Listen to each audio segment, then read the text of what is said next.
আলাদা আলাদা জায়গা থেকে। ছবিতে তোমায় একদম অন্যরকম লাগে। ওটা অনেকদিন আগের স্যার। 2 বছরের পুরনো, মনে হয় 100 বছর। মুরাদ জামিলের সঙ্গে দেখা হয়? ওই তো তোমাকে জামিন দিয়েছিল। ওই দেখা হয় কখনো কখনো। ভালোই ইউজ করে নিয়েছে, নিজের কাজটাও করিয়ে নিল, নেশাও ধরিয়ে দিল।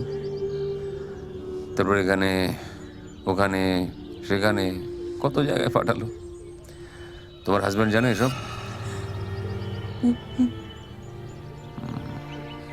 ভালো জুরি। ও বেচারা ট্যাক্সি ড্রাইভার, আর তুমি একটা কল গার্ল, ড্রাগ এডিক্ট।